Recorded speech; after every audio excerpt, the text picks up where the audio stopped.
and welcome to the Movies, Films, and Flicks podcast. I am Mark Hoffmeyer, and joining me is a woman who is crazy about the Crazies. It's Megan Hoffmeyer. Oh, I like that. That's nice. Crazy for the Crazies. Do they have t-shirts for that? Yeah, let's go. I made them. I've been selling them for years. That's awesome. Is that really nice soft material? It is. If you go to Movies, Films, and Flicks Etsy page, you can find... Don't tempt people. I'm sure that people might go there now. We're crazy for the Crazies. We'll repurpose my Etsy storefront for that. So I was gonna do something like joining me is a woman that is very excited for the Crazies, but then I wanted to subvert it a little bit. Mm-hmm. But then I just thought crazy for the Crazies. I think it works. It's solid. I mean, this is how crazy I am for the Crazies. You should see the art I drew on my notes page. We have an entire mural in our living room wall that's just of Olyphant. Looking awesome. Well, that's because of Justified. Yeah. And there's 2 Justified cameos in this. So 2 Justified guys are in this show. They just pop up. But were they Justified? Well, I'd say it's Justified casting. He's getting his people work. That's good. Right? As long as it's justifiable. I would say it's justifiable. There's no Walton Goggins, though. Oh, that would be amazing. What would Walty Goggy do in this movie? He would be either some zany side hero, or he could be, a person that goes crazy through the course of the movie. I don't want to see him be Russell in this movie. Do you? No, probably not. I don't think we've ever seen him. Well, wasn't he in The Shield? What did he play in that? Yeah, well, he was a corrupt, one of the corrupt cops. Well, I guess he could do. Well, he could do corrupt cop, small town cop, or something. What if, like, Shaun of the Dead? Where is this going? Okay, so there's a thing where they walk by their doppelgangers. So it's Simon Pegg. He walks by somebody. Simon Pegg walks by. The guy Martin Freeman. Yeah. And it's just all the people who match. So we'll say, Walty Goggy for Timothy Olyphant. World's Endy. And then who would it be? No, so like the doppelgangers. There's 2 movies going on, but we only see one. Okay. So, I mean, I guess it could be doppelganging, but they take you and replace you with someone in World's End. That's true. I'm just lecturing you about Edgar Wright movies. You got me flustered. I love Edgar Wright movies. I'm probably too much of a fan of Edgar Wright movies if I'm like, no, it's World's End. Ah! Can you be too much of a fan, though? I mean, his editing is so tight. We got a Mondo poster on the wall right here. We do. I'm looking at it. All right, Excellent. So we got Timmy Ollie for Walty Goggy. Right? Who takes over for Radha Mitchell? Ooh. So who's some... Maggie Grace? I mean... Her and Walty Goggy would be great together. From her Hurricane Heist days. But Radha, she's really good, though. So who could we... Like, who's someone that we could do with this? Ooh, that's This tough. is tough, right? This is on the spot thinking, I know. too, so now I'm scrambling. We're both set. I've set myself up for this. This is hard. Let's see. Radha Mitchell. I mean, she's solid. Well, we saw, what's her name? Diane Kruger in The Bridge. Let's do that. Yeah. All right, so Diane Kruger and Walty Goggies, and then who takes over for Joe Anderson? Ooh. Who's Joe Anderson's character? Who's going to be Russell in this? Who's walking by? Man, who would Walty Goggies be good with? Who would he Who was he in Hateful Eight with? Let's see. Sam Jackson, Damian Bashir. He was with Channing Tatum, Michael Madsen. Oh my gosh, so many good options. Kurt Russell. A little bit. Jennifer. Probably too high profile. Jason Lee. Well, she could be a good deputy. Yeah, let's do that. Why not? Jennifer Jason Lee. And Walton Goggins. That seems like... he was in a Hateful Eight too. Yeah. Wow. All right. I like this. That's a good movie. I want both movies. I want sidequels. I like it. How do we get this made? How do we make the reboot of the reboot? Kickstarter. Yes. All right, so... You know what I love about this? So you and I actually watched The Crazies in the theater in 2010. Jeez Louise, 10 years ago. Aww. And back in the day. What I love about it is I think it complements the 1973 Crazies really well. Because, like, we just watched the 1973 Crazies directed by George Romero, and it's more of it's tension-filled. You have more of the military. What is this? You have research. You have more conversations, more... There's a lot more conversation going on in this. Oh yeah, there's a lot more explaining of what's happening. I read an interview with Breck Eisner saying they sort of had to do that. 1, low budget, but 2, because that was just sort of the times. People weren't used to this kind of movie yet, like we are now, so they sort of had to explain more. But I think what they did with this movie is very smart, because they did the very much show, not tell. I mean, it's a remake. They don't have to show again because Romero already did it. Yeah, that's true. They're assuming, I guess. I mean, it's good storytelling in this movie, though, because you don't have to see everything or you don't have to hear the explanation to understand things, which I like a lot. And I actually like that a lot about this movie. There's a lot of showing, like you said. But I guess the Crazies with Romero, it's more about, people lighting themselves on fire, stealing jewelry, kind of more bleak, more murdery, more real, more people don't know what they're doing. It's just a mess. And it's more of a state on, he's talking about Vietnam era, stuff like that. But then this one with Timmy Ollie and Armich and Joey Ann. No. It's just, and Daniel Panabaker, DP. It's, it's more insular. It's with them. It's them trying to get their way out. We see the town, but it's a lot just move, go, go, go. It's a lot more focused on their characters as opposed to, in this one, there was just a much more... Oh, there was tons of army characters, and there were a lot of people in that. They encounter a lot more people in their sort of travels that stick with their crew, the father and daughter. I think no adultery. Oh my gosh. Yeah, so for just a second, let's go there, but no further than that. It was shocking in a very different way than the 2010 Crazies. The 2010 Crazies, very violent. They fully go there with the violence. But the 1973 version...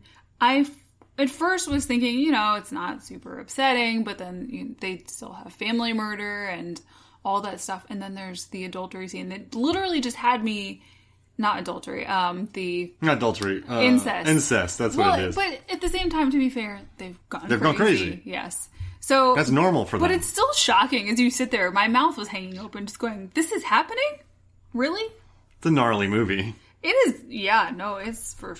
Wow. But I think what I like too is, so this Crazies, they're both R-rated, and they both go there. I mean, families are burned, people are shot in the head, there's grisly mouths are sewn, X's for eyes. They go there. Yeah. And I think, I went and watched that Texas Chainsaw Massacre remake in 2004, and it was a gigantic success, and I think it helped kick off the remake craze of the 2000s. Okay. I mean, there were ones before it, but this one, like The Ring was before it, the Japanese, The Grudge. But I think... those were properties a lot of people hadn't seen. But then when they started remakes have always happened. The Thing, 1982, I digress. But once that hit, $300 million, it blew up. And then the next year you see this, like so many more remakes popping up. But what the problem with the Texas Chainsaw Massacre is, it's not a carbon copy, but it's basically the same thing. But the thing is, it's more glossy, and it's not cruel, it's not mean, it's just glossy, and it's kind of a retread of Texas Chainsaw Massacre. There are differences, but I like how the Crazies goes a different direction. It's a companion piece. It makes it stronger, I think, not just mimicking it. Oh, for sure. I like that the storytelling style is so different in the two Crazies movies, which is what you can appreciate about watching both movies, not feeling like you wasted your time. Yeah, that's a good point. It's not just, I saw this before. And I think...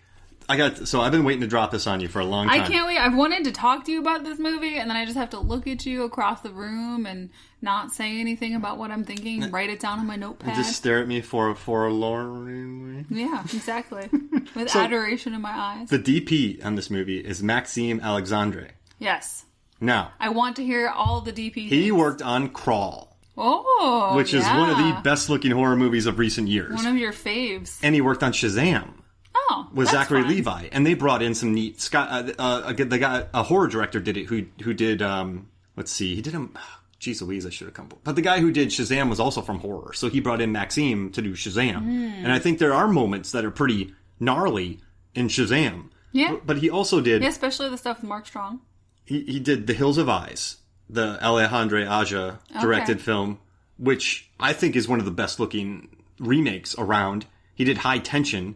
Which is, so the way I can explain High Tension is, if you tell somebody to move 10 steps back, then you run at them and punch them in the gut. That sounds upsetting. I don't like it. That's what High Tension is. And then he also did The Voices. I'm tense just hearing about that. He did The Voices with Ryan Reynolds, where he's, I think he's schizophrenic, and he hears his dog and cats talking, and he cuts people's heads off and puts them in refrigerators. And Anna Kendrick's in it. A feel-good family movie. It's a comedy, Gemma Arterton, but it's filmed mostly in an apartment in various areas, but they keep it visually interesting. And then also he did Maniac, which is kind of a first-person remake of a horror movie. So this guy touches a lot of remakes. But in this, I think this Crazies movie, what he did with Breck Eisner is there's some beautiful shots in this, and we watched this a couple times, and we kept going, that's a great shot. That's a great shot. It looks really good. And I don't think it's hyperbole, because there's that neat scene with the compactor, with the lights on. Oh, right? Yeah. I have all of these cool things about lighting. No, I mentioned, I wrote down every time I saw a cool visual thing with lights. He really likes to play with backlighting and using the ambient light from the barns and all those things. He kind of goes mini Deakins. I mean, he shoots practically at night.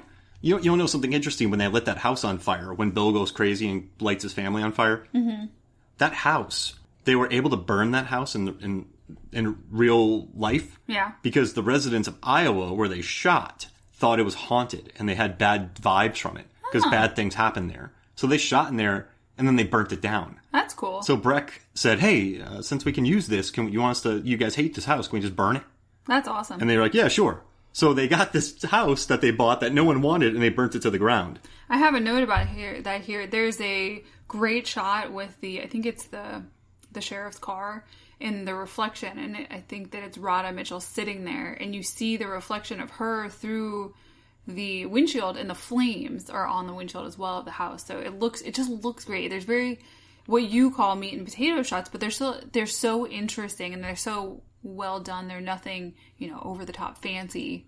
Yeah, and I think there's a meaning for all of them too. Mm-hmm. They're visually interesting, but they're not just there to show that they're cool. Does that make sense? Like, hey, look at this shot I got. But it doesn't tell a story. You're getting good content in the shot at the same time as it looks great. There's a scene where she's packing her bag in her bedroom, Judy, and you're watching her do that in the vanity mirror, and then you see their wedding photo next to her, but you're watching her through a mirror, which is a great shot. He just kept showing off, and it's annoying. What about when the Bill went crazy and they shot him in profile, and then the fire was behind him? Oh, yeah. And so they just found, Maxime, baby.